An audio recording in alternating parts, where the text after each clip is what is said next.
Hai bro, dimanapun kalian berada gimana kabarnya? Sehat? Balik lagi sama saya Malva ya guys ya.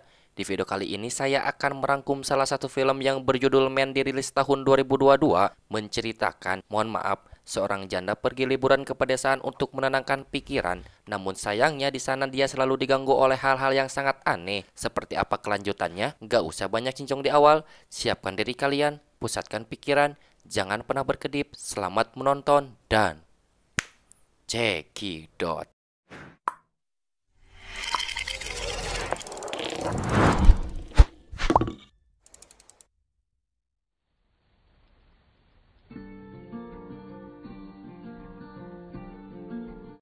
Film akan berfokus kepada seorang janda tapi belum punya anak. Dia bernama Harper Mellow dan mantan suaminya yang terlalu protektif yang bernama James Mellow. Akibat James yang terlalu protektif, Harper memutuskan akan menceraikannya. Tapi sebelum perpisahan itu terjadi, James lebih mengakhiri hidupnya secara tragis, yakni bunuh diri di atas apartemen milik mantan istrinya.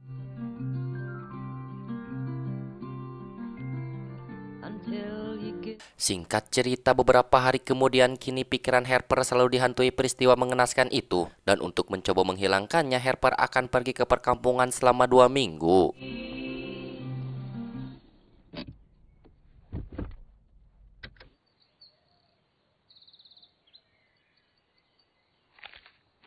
Dan mari saya akan perkenalkan pemilik rumah yang akan disewa olehnya. Dia bernama Geoffrey. Di sana Gio menjelaskan bahwa rumah tersebut sudah berumur 500 tahun lebih. Kitchen, just through there. Tea in the cupboard, milk in the fridge. Just where you'd expect to find them. Tetapi Harper sangat menyukai sekali desain letak rumah itu yang dikelilingi kehijauan, udara masuk tanpa polusi. Dan salah satu impian sederhananya adalah pergi ke perkampungan untuk menenangkan pikiran. Setelah itu Gio mengajak Harper untuk memperkenalkan satu persatu ruangan yang berada di sana. Dan lalu memberitahu Harper bahwa di dekat rumah itu terdapat satu gereja dan sebuah bar untuk bersantai. A stone's throw. Got a nice pub if you're interested. Bye-bye. Harper menghubungi teman dekatnya yang bernama Riley untuk memberitahu bahwa rumah tua itu sangat nyaman sekali bahkan di luar ekspektasinya. Namun sayangnya pembicaraan mereka harus terhenti akibat gangguan signal. Tetapi Harper tidak menyadari bahwa sebetulnya hal itu bukan gangguan sinyal melainkan sosok wajah menyeramkan yang mencoba menampakkan dirinya. Disinilah saya akan jelaskan sosok James yang terlalu protektif terhadapnya, yakni Harper tidak boleh ini itu bahkan tidak dibolehkan keluar rumah selama 1 tahun. Sedangkan James bisa pergi liburan bersama cewek lain dengan sesuka hatinya. I am. Now I am sorry. Selama 1 tahun itu Harper hanya bisa sabar layaknya seperti orang bodoh. Namun di hari itu kesabarannya sudah mencapai batas, yakni Harper akan menceraikan James saat itu juga dan berhenti menjadi orang idiot. Namun sayangnya sebelum perpisahan itu terjadi, James mengancamnya. Jika Harper memilih untuk berpisah, maka James akan bunuh diri di hari yang sama.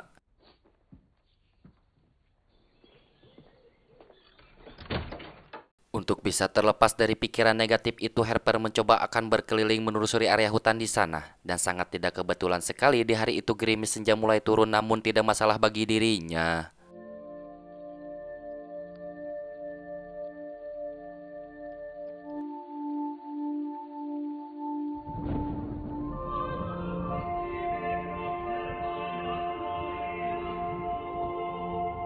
Setelah menelusuri lebih dalam lagi, Harper menemukan satu lorong kereta api di zaman dulu. Dan ketika Harper mencoba dengan gaya gravitasi bumi untuk melihat seberapa kedalaman lorong itu, tak lama kemudian, tiba-tiba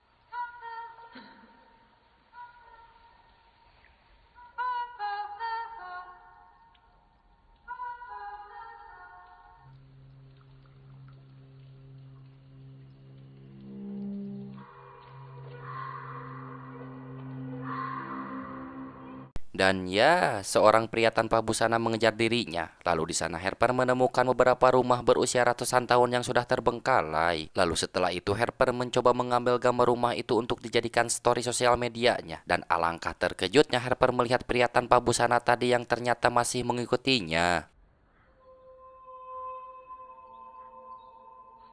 pikiran negatif terkait bunuh dirinya James yang terus menghantui Harper. Dan mari kita lihat mayat James di waktu itu. Kaki kanannya patah, organ dalamnya hancur, bahkan tangan kiri tersangkut hampir terbelah menjadi dua bagian.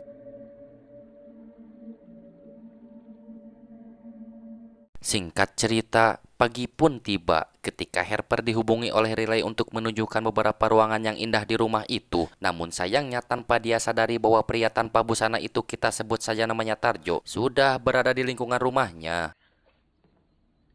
The kitchen. Red walls. Setelah mengetahui adanya sosok Tarjo di sana, Harper pun langsung menghubungi kepolisian dan segera mengunci pintu rumah itu. Jika terlambat sedikit saja, mungkin Tarjo sudah bisa masuk. Balik lagi ke cerita kisah cinta mereka. James saat itu kehilangan kendali akibat Harper curhat kepada Riley tentang James yang sudah mulai mengancamnya. Namun mulai di hari itu Harper mengusir James dan sudah tidak takut lagi dengan ancamannya. Lalu James naik ke lantai atas untuk bisa masuk lewat jendela apartemen itu. Tewasnya James ternyata bukan bunuh diri melainkan Soledad dari lantai atas. Dan terkait bunuh diri itu hanya sebuah ancaman agar tidak diceraikan saja.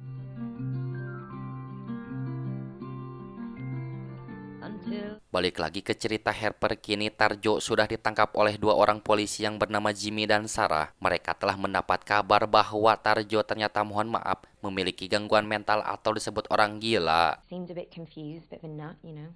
Right, yeah. He stinks to high heaven, though.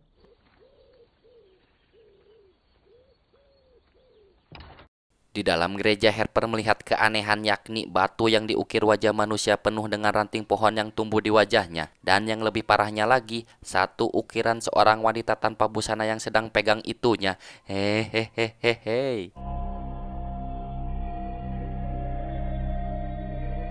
Tak lama kemudian seorang pendeta bernama Matt melihat Harper seperti sedang mengalami tekanan batin. Namun Matt tidak berani untuk mendekatinya. Ketika akan pergi dari sana, Harper bertemu seorang pria yang aneh bernama Samuel. Di sana Samuel mengajak Harper untuk bermain petak umpet, namun hal itu dibantah oleh Matt yang mendekati mereka untuk tidak mengganggunya. Stupid bitch. Setelah itu Matt mengajak Harper untuk sungkan bercerita tentang kehidupan yang membuat Harper selalu dihantui pikiran itu setiap hari. Tidak dilebihi atau dikurangi, Harper menceritakan semua kisah cinta yang mengerikan itu. Salah satu kejadian yang membuat dirinya depresi oleh pikirannya yakni ketika James jatuh. Sangat kebetulan sekali Harper sedang melihat ke arah luar. And apparently what happened next was he pushed his way into the flat upstairs. Namun di sana Matt membantah jika saat itu Harper mau memaafkan James, mungkin saat ini James masih hidup. Tapi bagi Harper, James adalah orang yang tidak perlu harus diberi maaf sedikit pun. Dan dengan rasa kesal, Harper pun pergi dari sana. Fuck off.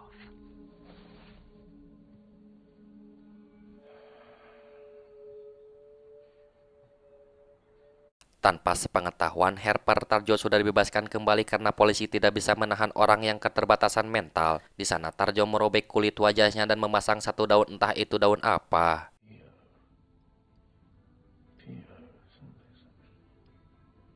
Singkat cerita, malam pun tiba. Saat Harper pergi ke tempat bar, dia bertemu kembali pria yang agak aneh bernama Mail dan Usro. Lalu pemilik bar itu yang bernama Franklin. Tak lama kemudian Jimmy datang ke sana untuk memberitahu mereka bahwa Tarjo sudah dibebaskan. Dan tanpa Harper sadari bahwa semua pria yang di sana wajahnya pun memiliki kemiripan.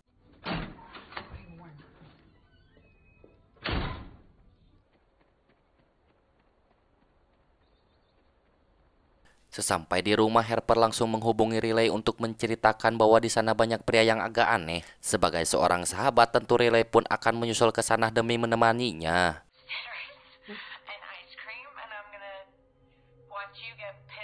Lalu setelah itu Harper melihat Jimmy berada di luar rumah sedang memperhatikannya. Ketika Harper mencoba akan mendekatinya, tiba-tiba Jimmy pun menghilang dan entah kenapa alasannya kini Mail pun mencoba akan menangkapnya.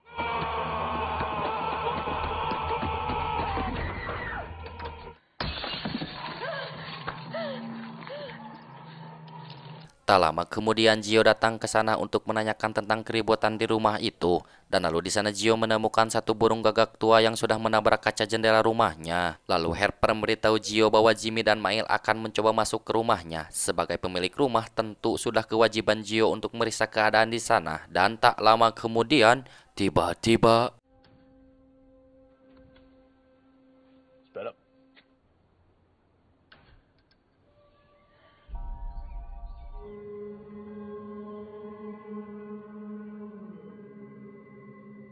dan ya, Tarjo menampakkan kembali wujudnya. Setelah Tarjo menyemburkan seperti bunga entah itu apalah yang pasti, Harper sedikit mau menuruti perintahnya. Tapi untungnya Harper masih sedikit sadar dan berhasil melakukan perlawanan.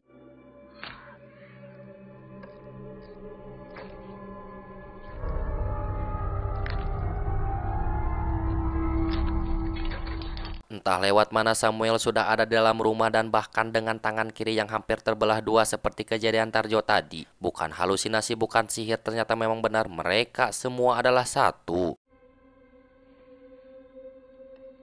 Look what you did.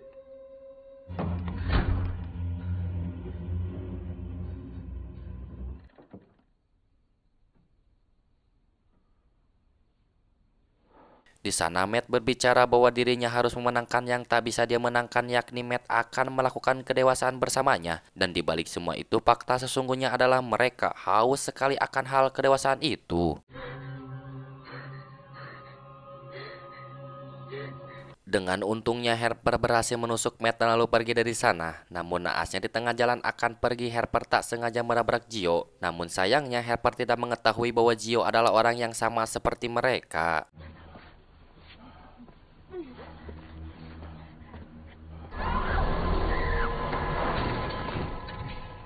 Tak lama kemudian Tarjo muncul dengan wajah yang penuh dengan akar. Itu membuktikan bahwa ukiran di batu gereja itu adalah dirinya. Lalu setelah itu Tarjo memperlihatkan bahwa mereka semua adalah satu.